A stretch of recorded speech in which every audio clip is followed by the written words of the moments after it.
ఈ వీడియో చూస్తున్న ప్రతి ఒక్కరికి ప్రభు పేరట వందనములండి. ఈరోజు దేవుని యొక్క వాక్యము కీర్తన గ్రంథము 37వ కీర్తన 4వ వచనము. యెహోవాను బట్టి సంతోషించుము, ఆయన నీ హృదయ వాంఛలను తీర్చును. ఈరోజు దేవుడు తెలియపరుస్తున్నటువంటి మాట, నీ హృదయ వాంఛలను దేవుడు తీర్చును. ఒక్కసారి బాగా మనసు పెట్టి ఆలోచించండి. ఈ భూమి మీద పుట్టిన ప్రతి మనిషికి అనేక రకాల కోరికలు ఉంటాయి. హృదయ వాంఛలంటే అనేక రకమైన కోరికలు, అంటే ఒకటి తీరగానే ఇంకొకటి పుట్టుకొచ్చేస్తుంది. మానవులు కోరికల పుట్ట అని చెప్పి మనం చదువుకుంటూనే ఉంటాం. చదువుకున్న యువకులు చాలామంది తెలిసి ఉంటుంది. సో నేను చెప్పేది ఏంటంటే, ప్రతి మనిషికి తీరని కోరికలు చాలా ఉంటాయి. ఫర్ ఎగ్జాంపుల్ నేను కొన్ని చెప్తాను. ఒకటి, నా ఇంట్లో కుటుంబ సమస్యలు ఉన్నాయి, ఈ కుటుంబ సమస్యలన్నీ తీరిపోయి నా కుటుంబం అంతా సంతోషంగా ఉండాలని చెప్పి కొంతమంది కోరుకుంటుంది. కొంతమందికి అప్పుల బాధల్లో కూరుకుపోయి ఉంటారు. నాయన ఈ అప్పుల బాధలను తట్టుకోలేకపోతాను, ఈ అప్పుల బాధలను తీరిపోతే బాగుందని చెప్పి మరి కొంతమందికి కోరిక ఉంటుంది. కొంతమందికి నా ఇంట్లో పెళ్ళికి కావాల్సిన కుమారుడు కుమార్తెలు ఉన్నారు, వీళ్ళకి మంచి సంబంధాలు వచ్చి వీళ్ళకి పెళ్ళి అవ్వాలని చెప్పి ఈ రకమైన కోరికలు ఉంటాయి. మరి కొంతమందికి ఏంటంటే నాకు ఉద్యోగ అవకాశాలు, నాకు మంచి సమాజంలో మంచి గుర్తింపు రావాలని చెప్పి ఈ రకంగా కోరికలు ఉంటాయి. ఇలాగా ప్రతి మనిషికి తీరని కోరికలు చాలా ఉంటాయి. అయితే ప్రతి మనిషి ఏదైనా పని ప్రారంభించేటప్పుడు ఇది ఖచ్చితంగా జరగాలి, జరుగుతుంది, ఇది జై జీవితం నాకు ఇవ్వాలని చెప్పి ప్రారంభిస్తారు. కానీ అనేక సమస్యలు ఎదురవుతాయి. ఆ సమస్య సమస్యగానే ఉండిపోద్ది తప్ప ఆ సమస్య ఎన్నటికీ తీరదు. నేను చెప్పే చిన్న సజెషన్, చిన్న ఆలోచన చెప్పే జాగ్రత్తగా వినండి. నువ్వు ఏ పని ప్రారంభించినా, ఏ పని చేస్తున్నా ముందు నువ్వు చేయాల్సిన పని ఏంటో తెలుసా? ప్రార్థన చేయి. నువ్వు ప్రార్థన చేసి ఆ ప్రయత్నాన్ని కనుక ప్రారంభిస్తే ఖచ్చితంగా జై జీవితము కలుగుతుంది. నువ్వు చేయాల్సిన పని ఏంటో తెలుసా? ప్రార్థన. ఫస్ట్ నువ్వు చేయాల్సింది ప్రార్థన చేయాలి.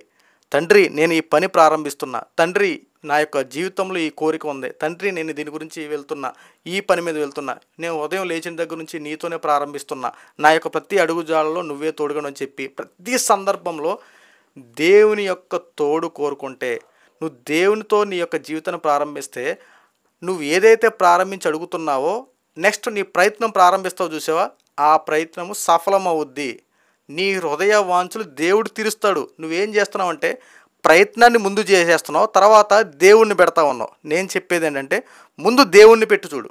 నువ్వు చేసే ప్రతి పని ముందు దేవుని యొక్క నామాన్ని, దేవుని యొక్క ఆలోచనలు ముందు పెట్టి తర్వాత నీ ప్రయత్నాన్ని ప్రారంభించి చూడు.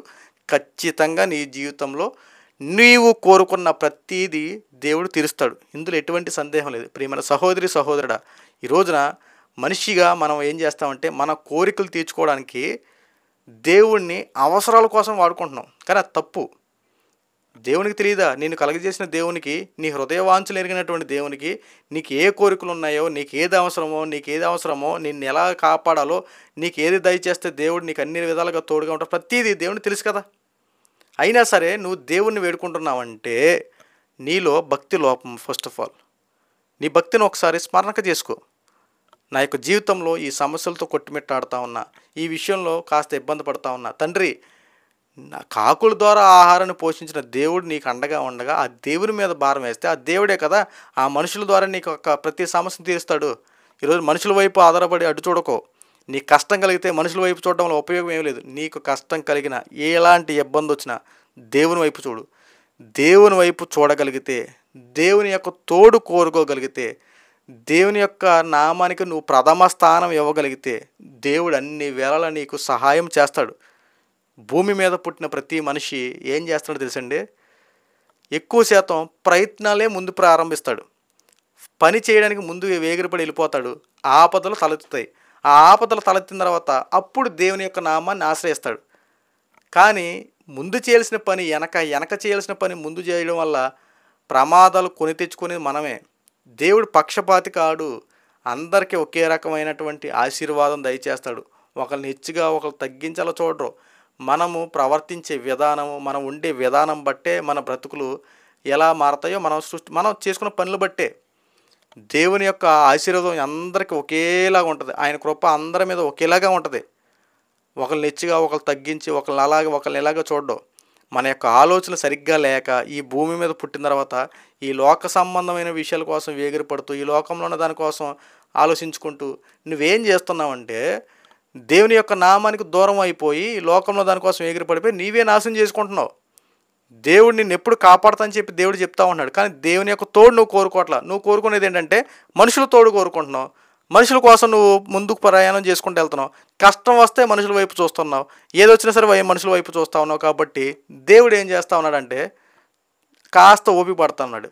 నీకు దెబ్బ వెంబడి దెబ్బ తగులుతుంటే అప్పుడు తెలిసి వచ్చిన తర్వాత దేవుని యొక్క నామాన్ని ఆశ్రయిస్తున్నావు. ఇప్పుడు నువ్వు చేయాల్సిన పని ఏంటి? ఇప్పటికైనా నువ్వు ఏదైనా ప్రయత్నం ప్రారంభించేటప్పుడు, ఏదైనా పనికి నువ్వు పూనుకున్నప్పుడు, ఏదైనా విషయం కోసం నువ్వు ముందుకు వెళ్తున్న టైంలో ఫస్ట్ దేవునికి ప్రథమ స్థానం ఇవ్వు. ప్రార్థన చేయి, మోకరించు, నీ కష్టాన్నంతా దేవునితో నీ యొక్క విషయాన్ని తెలియపరుచుకో.